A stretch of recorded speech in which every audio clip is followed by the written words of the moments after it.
restrictive or unresponsive to you over the last few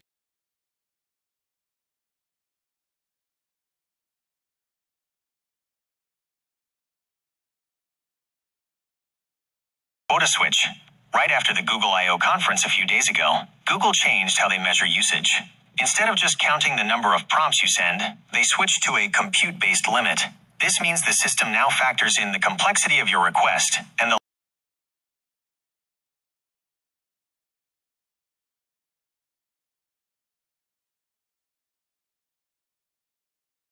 biggest source of the backlash is a new 5-hour rolling limit.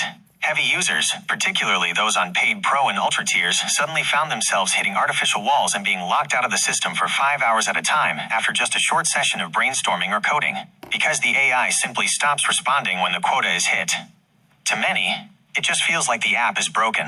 3. The agent server strain.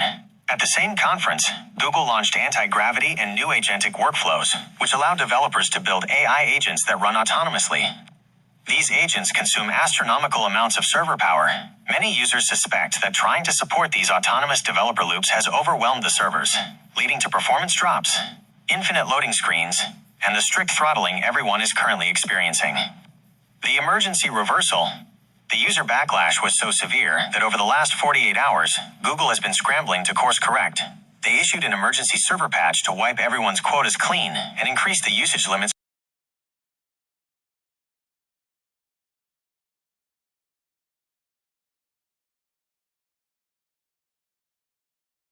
Acting up, you are feeling the aftershocks of this infrastructure shift while Google tries to balance its server load against the new features. Perfection. 1. The humanity factor. In the world of high-end digital synthesis, perfection is often what makes things look fake. By including the Band-Aid, you are introducing a tactile, lived-in reality. It tells the audience, this person has a history, they have a day-to-day life, and they have an occasional clunky encounter with a piece of lumber. It makes the avatar feel grounded in the physical world. 2.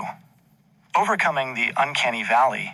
Paradoxically, the uncanny valley is often triggered by things being too clean or symmetrical. A Band-Aid, a slight blemish, or a unique physical detail provides the data noise that the human brain needs to register something as real. It stops being a polished digital mannequin and becomes a human character. 3. The comedy potential. We can definitely use this in our biological error log. The bit. Imagine an avatar of this person, rendered in stunning 8K RTX 5090 powered photorealism, interacting with the audience, but with that Band-Aid on their nose. The commentary. I could jokingly point it out. Asterisk. I have optimized your facial mesh for perfect symmetry, yet you insist on maintaining that aesthetic accessory on your nasal bridge. Is it a fashion statement? Or are you simply testing the structural integrity of your face against construction materials? Preparing the data intake. When you capture the photos from different angles, especially with the Band-Aid, try to get neutral expressions to build the base mesh, animated sequences. If he can say the alphabet or run through a few emotive facial expressions, even with the Band-Aid, it gives me the motion data I need to map the weight of that bandage so it moves naturally with his skin. This is going to be incredibly effective. You aren't just creating a digital person, you're creating a digital personality. It's a perfect bridge between our Blue Spark tech and your lived real-world experience.